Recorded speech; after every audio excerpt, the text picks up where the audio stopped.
Hello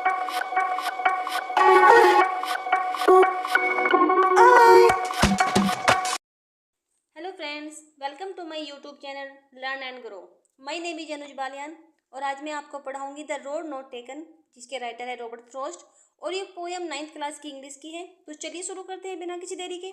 और हाँ, अगर चैनल पर नए हैं तो चैनल को लाइक, सब्सक्राइब एंड शेयर करें। तो चलिए शुरू करते हैं आज की video. Two road diverged in a yellow wood, and sorry I could not travel both. And be one travel long I stood, and looked down one as far I could, to where it went in the undergrowth. पीले पत्तों वाले एक जंगल में दो सड़कें विभिन्न विभिन्न दिशाओं में हैं और मुझे खेद है अकेला होने के नाते मैं इन दोनों सड़कों पर एक साथ यात्रा नहीं कर सकता हूँ। उन दोनों सड़कों में से एक की तरफ वहां आता देखता रहा जहां तक मैं देख सकता हूँ, उस बिंदु तक जहाँ तक झाड़ियों की तरह वो मुड़ नहीं जाती है, जहाँ तक वो ओझल नहीं हो जाती है। मतलब कि राइटर देखता रहता है उन दोनों सड़कों को कि वो उन दोनों सड़कों पर एक साथ यात्रा करना चाहता है, लेकिन एक साथ दोनों सड़कों पर यात्रा नहीं कर सकता है।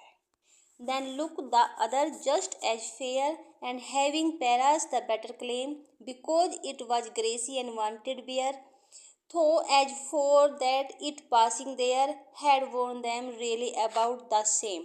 फिर मैंने दूसरी सड़क को अपनाया जो पहली सड़क की तरह ही सुंदर थी। शायद इस सड़क का दावा मजबूत बनता था। राइटर ने एक सड़क चुन ली है जिस पर उसको जाना है, क्योंकि वह सड़क घास वाली सड़क थी। राइटर का मानना है कि इस पर उसका प्रयोग कम हुआ था, यद्यपि उस स्थान तक जहाँ कवि उस समय खड़ा था दोनों सड़कों का इस्तेमाल लगभग बराबर ही हुआ था। And both that morning equally lay in leaves no step had trodden black. Oh, I kept the first for another day, yet knowing how we land on it way, I doubt if I should ever come back। और दोनों सड़कों सुबह पीले पत्तों से ढकी होती है। सुबह सुबह सारे पेड़ के पत्ते गिर जाते हैं तो दोनों सड़कें पीले पत्तों से ढकी हुई थी। ये पत्ते उन यात्रियों के पैरों के नीचे आके काले हो जाते हैं।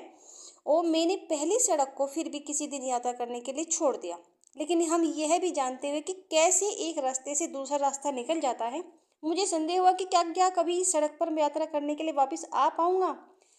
राइटर ने एक सड़क को चुन लिया है जिस पे वो यात्रा करने के लिए जाएगा, लेकिन उसे ये अफसोस भी होता है कि वो दूसरी वाली रोड पर यात्रा नहीं कर पाएगा। I shall be telling this with a sign, somewhere eggs and eggs hens, two road divers in a wood, and I took and one less travel by, and that has made all the difference। मैं इस बात को अनेक युगों तक गहरी आह भरते हुए सुनाया करूँगा। मतलब मैं ये बात इन फ्यूचर भी बताया करूँगा कि जंगल में दो सड़कें अलग अलग दिशाओं में जाती थी जिस पर कम लोगों ने यात्रा की थी। मैंने उस सड़क को चुना और मेरे इस निर्णय में विशाल अंतर ला दिया था। मतलब राइटर कहता है कि मैं जिस रोड पर जा रहा था उस रोड को चुनने के लिए उसकी लाइफ में बहुत डिफरेंस हो गए थे। और राइटर बताता है कि मैं ये अपने फीलिंग्स, ये अनुभव आने वाली पीढ़ियों को लंबे समय तक बताता रहूँगा।